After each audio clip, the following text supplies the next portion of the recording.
Good afternoon. It is Connecting Communities with Brian and Ryan. But there's no Ryan today. But we do have two phenomenal guests over here. I'm not even going to try to pronounce Abby's last name, so we will chat with that as I've tried doing the last few times. But when you see her, you'll know her. And then we also have Mr. Dittman with Primerica. So I know you're going to say, Brian, you didn't say what Abby does because Abby does a lot. So you can see her. Abby, hello, hello. There she is. Abby, how do you pronounce your last name? Sadowy. Sadowy. So I can always pronounce it after you pronounce it. So that's how we'll play this. It's not that hard, but that's okay. Right. Dave, what's going on with you over there? Probably the same as everybody else, trying to keep busy and not go stir crazy. So we try to go outside and do something, or at least jump in the car and go somewhere. So today, my daughter and I, our big adventure was we got McDonald's breakfast or something different. So we went and got in the Nice. car. Well, and actually we had to drop off something to my wife. She is actually working. She is a physical therapist, and they're still seeing some patients, not as many. So Yeah. So let me ask you this. Your McDonald's meal go-to, what is it? the breakfast burritos. Right. I love the breakfast burritos. What about you, Abby? Are you a breakfast burrito kind of girl, or do you not even deal with that kind of food? I don't eat that kind of food. Look. It's really bad for you too. So I mean, you're probably better off than Brian and I for not going through there. So I admire you. I don't have that kind of willpower though. Right. Well, we're a large family, so the money has to stay really tight. So I'm just used to cooking. It's just kind of the way we roll. Yeah. Susan and I have really tried to stay home and cook. Now, we have ventured out two different times because I wanted to make sure that we supported that small business community. So last night we ordered for Mr. Euro, right? I was craving some meat and hummus. And then earlier in the week, we went to Bangkok Kitchen. So I love my Bangkok Kitchen. So burritos for you. What did the daughter have? She likes those as well. So. Okay. Abby, are you changing up your routines at all? Like, I've noticed now that I've gotten into a routine. I drink coffee from home, whereas before I never did. So I've gotten into a routine before I sit down at the computer. What about you, Abby? Okay, so my routine already got kind of jostled over time anyways. My kids had always been homeschooled. And at the beginning of this year, I put my kids in school so I could focus more on my business and the politics and the things that I do. And that was a huge change. Yeah. So coming back to homeschooling and having all the kids at home actually has been a blessing. I mean, we just kind of fell right back into a routine that we already had. We already had things that we had done. And Nice. we just kind of fell back into it. So yeah. nice. We so Holly and I, Jackson Roberts' mama, did the split thing. So the first week I had him. The second week, which we're in right now, she had him, and then the third week we're gonna get back into our normal schedule with spring break and all crazy. So I had first week school. Not so much. Huh? That's what I am totally prepared. Let me tell you this: I am prepared that when I go and grab him today, that I won't be doing school next week. And you know what? I'm gonna fight that. I'm gonna say no. I'm gonna do school because I learned. Right? I did some research. I went back. We don't know how to do it right the first time as parents, right? At least I don't. Abby's Abby, so she probably does. But so I've learned some lessons. I've learned what not to do during this piece. And I've learned some things to do. And I'm probably going to get it wrong again. But I'm okay with trying it out again. And I think the biggest piece for me with him learning at school, at home, was figuring out how he learns. That was the biggest piece for me. I had a piece of paper. I'm like, we're just doing it. Let's go, And so I forgot about that. But I'm prepared. I'm prepared for her to say, Brian, I'm going to take care of that piece today. Well, there's some misconceptions when people go from schooling to homeschooling, and they think that they have to do everything that's on the paper, and we have to sit down and get it done, and we have to be here for 6 hours. I was a 10 a.m. to 5 p.m. That's what we did. Yeah, we don't know. Oh, right? No, and I have 6 of them, so what I do is I try to group their learning activities so it's more fun, and make a big broader base, and then break it down for the littler ones. But I'm used to that. I've been doing it for 10 years. So taking all their stuff, it took me, no joke, each of them came home with a packet, and then I had to take those packets and reduce it to have them meet together. So I wasn't. Oh, yeah. Oh, no, day one was day one, Day 2 was day 2. Now we went and we did gym, right? We went outside, we played basketball, we did those kind of things, in that 10 to 2. That came with lunch as well. There was some tickle time, right?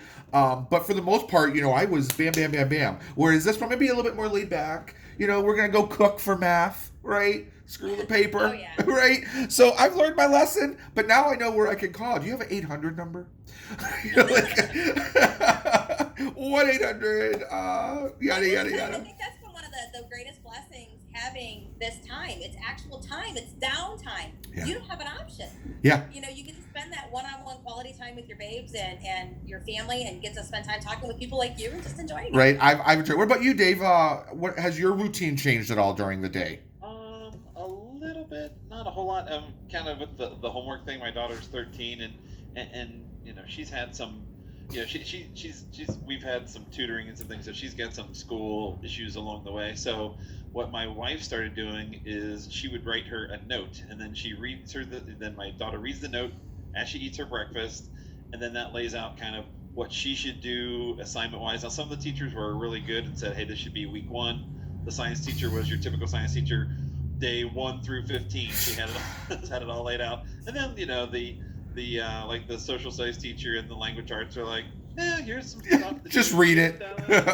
Get this done over the 3 weeks. Yeah. So kind of laying out that plan, and then what would all qualify as to help all of our sanity and community service. We actually, one of our neighbors is sophomore at Ohio State, and we saw like a Facebook post or something saying, hey, Cassidy's home, she's looking for some work while she so she's coming over twice a week, and we pay her like $10 an hour, and it's really good because it's a different voice. It's somebody different to listen to. So like one of the things, my daughter had to color in like all the different parts of a cell for science, and it wasn't that she couldn't do it, but we had Cassidy help her thinking, you kind of direct her, because the problem with coloring in the cells, if she messes it up, you can't go back and fix it. It's not like you can erase it. Correct. Like math, if she misses a math problem, it's like, well, this one's wrong. Go fix that. Absolutely. So our neighbor's been coming over a couple of. We have her on just 2 hours a week, but it gets, like I said, a different voice. Gives some money to our poor, right? College student who should Absolutely. Be now at home. So yeah, that's been kind of a little bit different. But then, yeah, I think realizing that that kind of like you're saying, Brian, you don't have to spend like 6 hours on this, because it's really not what they would be doing in school. It's some of what they would be doing. So instead of it being 6 or 8 hours in school, it's 2 or 3 hours of work. Well, I read this one thing going around on Facebook, because that's where I get all my news, right? Not Fox, but Facebook. Because it's all correct. It's all real, right? If it's not on Facebook, it doesn't exist. I can totally see Abby right now with her hands just clenching, going, no! Right? So, to spend like 2 or 3 hours instead of that 8 to make sure of those things. Now, one of the things that I find very cool, and again, first-time parent, 1 kid makes a difference, right? Is that we are teaching. Last week I was teaching him and watching him learn. More importantly, about 911, about 9/11. He had no concept. We were doing a reading piece on Muhammad Ali, and they talked about Muhammad Ali being a Muslim and coming out and talking about that not all Muslims are like that. And I kind of had to go a little bit deeper, and then we pulled out the YouTube videos, and he watched the building, and to see that purity in his eyes, I could see him connecting those dots and see those learning pieces, which was just amazing for me. Now, Abby, with 6 going on, and again, being age appropriately on the information that is fed to them, what's your take on that? Are you teaching them about things like 9/11 that we lived, that now they are seeing and feeling?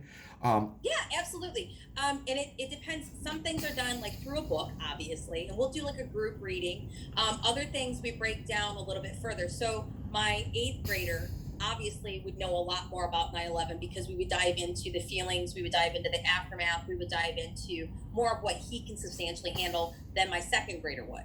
My 2nd grader would have the empathy and the understanding of the atrocity itself, but to understand all the politics behind it, why somebody would do something like that, is an oblivion. So we wouldn't bring that up, but my 8th grader should be exploring that. He should be looking at the the atmosphere that was going on at the time and why something like that would happen. So you're layering it.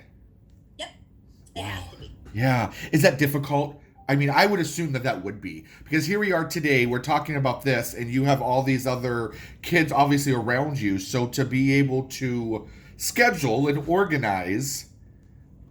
It takes planning. So like I was saying earlier, in a large family, some people don't understand the planning that goes into every just daily events. You plan breakfast, you plan lunch, you plan dinner. If you don't, it's chaos or it's a big mess. And it's the same thing when you're looking at your schooling. You want to get the information and try to make it merge as much as possible so that you're not doing the same things over and over again or having to redo it or spend 10, 12 hours a day just getting 2 hours of information out. So I do have like my second grader, my fourth grader, my fifth grader, they do multiplication cards against each other to see who can do them the fastest. Okay. And, that combines them and that does it. And they spend 20 minutes doing that. And guess what? They just did math. Yeah. So there's ways to combine it and still have fun with it. My kindergartner is actually teaching my 3-year-old what letters are, and he's so excited to do it. So, it's fun stuff like that. And then we also have the older kids teaching the younger kids and doing things like you were talking about, like cooking, doing things in the house, cleaning. Believe it or not, there's a whole way to do. We did measurements with our cleaning. We wanted to see exactly how big the room was and how long it would take us. Just things like that, things you don't think about. You're just doing it. Wow. Well, listen, this has been a great conversation regarding the I don't want to say training, the educating of ourselves and our children during this crazy piece. So let's go ahead and end this piece. Now, I have a couple other subjects I would love to kind of discuss and get your viewpoint on, especially you on the politics side. So give me 25 seconds and we'll be right back. We're back. So, you like that, Abby? That 2-second delay. You sound kind of echoey, like you're talking out of a cave all of a sudden. Like just the last Is that better? 30 seconds. Yeah, a little bit. Okay, Yeah, I got excited. Are you hearing that too? I did. I thought it was just me. Thank you. Got it. I have a mic, so I might have got a little excited. So I apologize. So let's. Okay. Is that better? Can you hear me clear? It still sounds. Yeah, I mean it's better, but it still sounds. I guess it sounds different than when you were first talking to start off. I'm not sure what happened. Maybe is that better? How's that? Yeah, that's better. You know what? My beard was all in it. Let me tell you though. It's muffled. Yeah, it is looking so good, right? Like it's growing. I'm so excited over my beard. So excited. Speaking of beards, not sure where we're going with that. Let's talk politics. Abby, let's talk about some local things first. Anything going out that maybe we should be aware? Listen, we should all be aware of what's going on. That was a not correct wording and verbiage. Yeah, there's actually a lot going on right now. As you know, the COVID virus prevented us from having our primary election that most people would have gone to on that Tuesday, the 17th. Because of that, there's still a lot of votes out there, and there's still a lot of people that haven't had that opportunity to voice what they want to express. So the state of Ohio is allowing an absentee ballot still. I saw that yesterday. Yeah, I'm sorry? I saw that yesterday, yeah. Yes. So I believe it's through April 28th. I don't remember the date right off the top of my head. I apologize. I should have it in front of me, and I don't. But what you can do is you can go to the Lucas County Board of Elections website, and you can actually request that ballot. What they do is within 3 days, it'll show up at your home, because we've done this in the past for my husband. It shows up at your home. It's a paper ballot, but you have to make sure that you request Republican or Democrat, because remember, this is a primary, and in this race, we are looking to see the Democrats and the Republicans, and the tickets are completely different. Oh. So obviously your issues will be the same. So if you're a local resident of Toledo, you would have issue 1 and issue 2, no matter which ballot you got. Sure. But if you're Republican and you don't say that, you might get a Democratic ticket and go, I don't know people. What is that? Could you imagine? That would people would go ballistic if they got the opposite. I don't know if that would be good or not. But it's a really, really easy process, and I highly encourage anybody who has not voted yet, get your voice out there, especially for local politics. It's huge for us. That one voice, that one vote goes a long, long way. And when you're looking at the issues, sometimes those issues are literally anywhere from 20 to 100 votes apart. So we really want to make sure that we get as many people as we can out to the polls. That's a good thought process. Are they doing any advertising for that, or any, this is what's going on now, other than Channel 11? Yeah, it was done through the state. Obviously, the governor has been really, really good throughout this whole thing of getting the right people out and having his staff and the people that are in the elected positions behind him coming up and telling everybody what's going on. So that voice has been put out there. But as far as like a platform for it, I would say not necessarily. It is on the Lucas County website. So if you go to the Board of Elections website, you'll see it and you'll be able to tap on the button that says absentee ballot application. In fact, I'm looking at it on my screen right now. So it's really simplistic to do. I've been posting it and sending it out in a couple different ways. I know some of the other candidates, I've talked with them and they're putting it on their websites and on their Facebook pages to encourage people and show them how to get it done. My fear is that folks that maybe not in the internet, my mom, perfect example. My mom has no concept. She ordered something from Wish back in November by accident, like $300 worth of stuff, and has never gotten it yet, right? But more importantly, she has no concept of how she even signed in, so we can't even track it. So what about those individuals that aren't savvy? You know, is the library going to step up and say, we're going to hold copies? The library's closed for obvious Oh, reasons, and that was a state mandate, so that is a no. But the Board of Elections, they are still operating remotely. The people who work for them still are able to, so you can make a phone call and catch an individual. That still does happen. I would highly suggest going both of those routes. I do understand that. But most of your older people who have been voting absentee ballot anyways, or have done that for a long time, know that. Yeah. There always has to be somebody there. That's part of the process and part of the wheels of what we do. Yeah. This is just wild. I've also read, and I don't know if you've seen this at all, Dave, that, and Abby, I know this is probably a common problem in your circle, that folks are now doing like rallies online, right? Mm-hmm. They've changed the concept. This is my question. Where do we go in 6 months from now?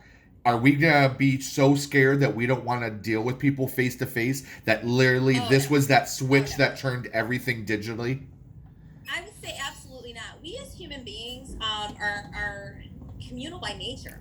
I mean, there are some people that would rather and having that social distancing, having rallies online is a tool that we need to continue to use. I think it's great. People have started doing that. I know when I ran, one of my big tools that I like to use on my Facebook site was to educate people as to what the job I was running for was. Some people just didn't even know what they did. And I've encouraged a lot of the candidates that I'm working with, just get online and talk about yourself, why you want this job, what puts you in the position to do well at it, as well as doing the rallies where we're all coming together, we're doing FaceTime things together and whatnot. But when it comes to the physical human being contact, there's nothing else like it. I mean, being in, even if you were to go back to the Trump rally, all the thousands and thousands of people in that area, even though they weren't directly touching him, they were directly in the vicinity. And that just brings you, it's like going to a live concert. There's nothing like watching it on TV, but when you go there, just that physical presence and being around it, I don't think anything could ever replace that. So we will have, just by human nature, we will creep back into a normality, and that will come about. It's going to be a walk, though. I mean, we've got a lot. This is still fresh. This is very new. So from the political standpoint, we have to be very proactive and keeping people engaged, of course, because the last thing we want to do is have people not vote because they're like, well, this is going on. Right. There's a lot going on with it. And those leaders need to be in the positions to help guide us so that we have what we need, the right tools, the right money, the right information. But with that being said, we have to be safe about it. And we have to make sure that we're taking care of each other and keeping each other socially distancedly safe. Right. I think for the folks that have not been as involved in the politics and on the issues, right here, right now, we have nothing but time in our hands. So a lot of research is happening. And we're being able to make educated decisions. We have the time to make. Had that discussion before. A lot of people just aren't engaged. They don't know all of it because we have busy lives. You know, I don't know. You could have absolutely no children and only one job, but you are busy. There's a lot going on. There is. And it's a priority because it doesn't affect me. I don't see it every day. You know what I mean? And that's where people's mentality is. I get it. Well, it's affecting you right now. Right. And it's going to affect you even further because we don't have jobs right now. And there's a lot of people that are unemployed right now, waiting for unemployment or waiting for a stimulus or waiting for what's going to happen next. So you might want to get out and vote on those ballot issues because they're going to impact your pocketbook pretty quickly. Take a look at them. Make sure that what you're voting for is actually what's going to help you and help our citizens and help everybody around you to grow and do what needs to be done. Well, look, Abby, I love these pieces in this conversation with you. And you and I have had conversations on how we can get you on this show a couple times a month to throw out those political points. So we're going to work on that. So with that being said, we're going to go ahead and end this segment. We're going to slide into our next segment with Mr. Dittman. And I have a question posing to you when we get back. So give me about 5 seconds, guys. Be safe and take care. We'll be right back. And we are back. So it just gives me an area to cut. With that being said, I want to talk about, Abby, you made a very good statement. And Dave, I'm hoping you can elaborate on this, especially in your field, is protecting the pocketbook, right? When you're dealing with that's a lot of P's. When you're dealing with politics, you want to protect the pocketbook. So with this stimulus package that's being suggested, and Abby, chime in if I'm incorrect on here, but it's roughly $1,200 a person that did their taxes in 2018 that make under $75,000 and are single. There are stipulations for couples, and then I believe if there's a child involved, that might be a $500. Would that be correct, Abby? That's up for debate, but yeah. yes. So we'll say the $1,200. So here's the situation. Perfect example, Dave, is I have a relative that doesn't work right, is on benefits and so forth, files taxes though, because they did work through all the piece and so forth. So this person will most likely get their $1,200 check, right? Oh, look, here's life. This is life. This is what it is. Yeah. I've got a few of these. Yeah. Awesome. So, Dave, my question is with these expenses, hi, what are people saying? What are you hearing? I have found in the circle that there are some folks that are angry that people are getting more money with this stimulus than they would normally make in a month. Yeah, I mean, obviously, whenever the government makes a decision that is such a big dollar amount in total that affects, I'll say tens, if not hundreds of millions of people, you're gonna get people, just like any decision, you're gonna get people on both sides of the fence. Some people are gonna love it, some people are going to hate it, and then you're going to have people in all points in between. So, I mean, you don't need to be a political expert to know that. I mean, we're all three old enough to know that anytime there's such a huge decision, especially when it comes to financial, they always talk about, if you're running a business, don't mess with people's money. That's always like don't talk about church and politics, and don't mess with people's money. Those are like the pillars of running a business and having employees or something. So I think, there's going to be some people that are thinking, oh, here come the handouts. And then there's going to be other people that think, gosh, I'm not working. This is going to help me get over the hump for the next 2 or 3 weeks. And hopefully in a month we'll be more, I'll say, back to normal, but it'll probably take a little bit longer, but maybe the lockdowns won't be as intense or as restrictive. And so, I think it's going to be, you're going to get people that are going to be very, to be polite, passionate about this money. Passionate. No, I agree. It's a complicated situation. The way I look at it, at the end of the day, that $1,200 is going to be spent somehow, right? Yeah. So if they didn't have it before, well, you know what? Do it now and continue supporting that small business that's needing it. Go to McDonald's, go to Subway, go to the Outback. How about Big B? Go to Big B. Grab that coffee over there from Ryan over at Dussel, who is working crazy right now on their hours. So I had to give some love to Ryan over here with our cup. So, life is still happening. Outside of these doors, life is still happening. We've been locked in here. I've been locked into my house. God, we're probably going about 4 weeks now. I went a little early than everyone else did. Cut all the meetings out and started doing this stuff. So I've been in here minus a couple visits for about 3 weeks, 4 weeks. So, my wife Susan's been working from home for about 3 weeks now, 2 weeks. We haven't killed each other yet. Like, we're liking each other, we're telling jokes, we have our routines. It's been absolutely amazing. Now, my question is once this all ends, do we forget about this piece? And that kind of happened with 9/11, I feel. I feel like for, a 3-month period, everyone checked on their neighbors, right? We made extra pies or bread and delivered them. We were a kinder America when we traveled at McDonald's through the drive-thru. We had more patience. And, well, here we are, 2020, right? So where do we go as a society after this? What do we... What? How? I personally think when you just, again, going back to us as human nature and just looking at who we are, I just think that we as human beings tend to get excited in the moment. If somebody gets really, really sick, everybody rallies around and says, hey, I'm here for you. What can I do? And they bring you lunches, they bring you dinners. But if that sickness extends past a period of time, how many people are still calling? How many people are still coming around? That's true. You've been sick for 6 months. Yeah, and then there's a sudden death and everybody comes to your aid and then all of a sudden nobody's checking on you anymore. I think it's just a part of who we are. So by you saying that, I know I personally, because I've experienced it before, I go out of my way to go back and check on people. I actually set notes in my phone, so it sends me a reminder, hey, call so-and-such today, check in on her. And I do that on purpose because I'm busy and life is going to get busy again and it's going to be really busy and you're going to forget. So instead of forgetting to keep that culture going, you need to set those reminders for yourself. We need to make a website that is strictly for, there's a business in this. Right? There's a business in this. Calendar. You put your people in and it'll pop up for you. Right? Well, there is one. I mean, I can't think of what it is, but there was, I'm trying to remember, beyond, there's reminder services that will remind you, I know, some of the large, crap, I lost my train of thought, the flower organizations.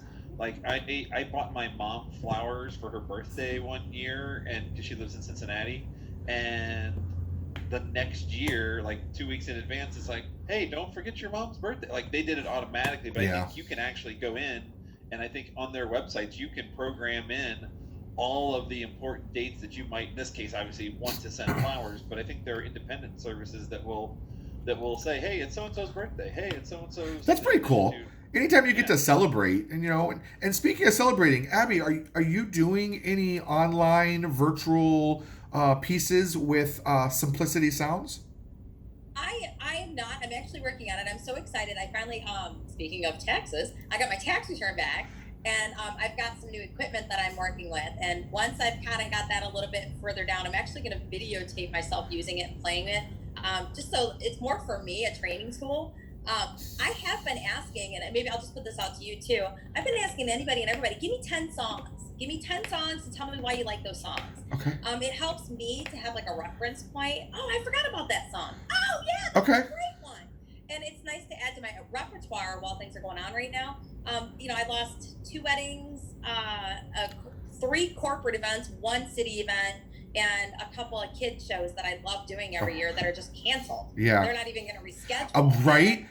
Toledo Old West End Festival, canceled. Yeah. This is going to be a boring summer. Summer. And I have a feeling there's going to be a lot more of that. I really think that's just going to be the dynamic of where we are for a while. Well, because I can't plan anything. You're planning now for the May, and if you can't plan. So, that's one nice thing about what I do is I do DJ a year out. So I am still in consult with some brides that are contacting me, and girls for that matter, that are contacting me. But for the most part, I'm kind of on sit down, so it's better for me to work on my music, sending out fun stuff, just enjoying it. Doing karaoke. I've been doing karaoke with the kids.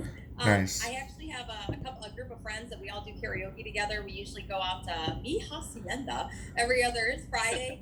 And since we're not doing that, we're actually going to make margaritas and sing to each other on, believe it or not, Zoom Saturday night. Fun. I'll be trapped in here for my birthday, so We're trying to figure out what to do and kind of hang out. So, well, listen, we're going to go ahead and wrap this up. That time is counting down for me. I appreciate your time and your energy today, Abby. Your knowledge has been amazing. Dave, as always, it's great to be able to kind of sit and hang out with you and get your take on what's going on. And for the viewers out there, don't forget, if you have an insurance need, talk to Mr. wherever he is or wherever he's going to be through this process, Mr. Dittman. And then obviously Simplistic Sounds with our young lady over here with Abby. And as always, feel free to come to our live events that we do every Wednesday. We do 2 currently, one at 10 a.m. and one at 3:30 p.m. So other than that, be safe, take care, and don't forget, support your community. Cool. So we got like 5 minutes before this will shut down for us.